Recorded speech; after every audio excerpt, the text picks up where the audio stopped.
अॼु असां तव्हांखे पार्ट्स ऑफ स्पीच जे बारे में सेखारींदासीं। पार्ट्स ऑफ स्पीच या कंपोनेंट्स ऑफ स्पीच जो मतिलबु आहे ॻाल्हाइण जा लफ़्ज़। ग्रामर में ॻाल्हाइण जा लफ़्ज़ noun, pronoun, adjective, adverb, verb, preposition, conjunction, interjection यानी इसम, ज़मीर, सिफ़त, ज़र्फ़, फ़ैल, हर्फ जर, हर्फ जुमिलो, हर्फ निदा आहे। अॼु असां तव्हांखे नाउन जे बारे में ब पढ़ायूं था।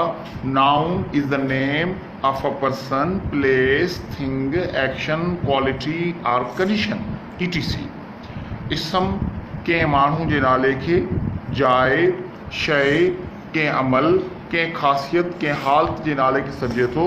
मिसाल, अली हिकु पर्सन आहे, स्कूल हिकु प्लेस खे जाइ आहे, चाक हिकु थिंग आहे, राइटिंग, रीडिंग एक्शन आहिनि। जेनरसिटी जीअं सखावत क्वालिटी आहे, ह्यूमिडिटी या हॉटनेस गर्मी थधि, इहे सभु मौसम जा जेके हालात, इहे कंडीशन सभु आहे।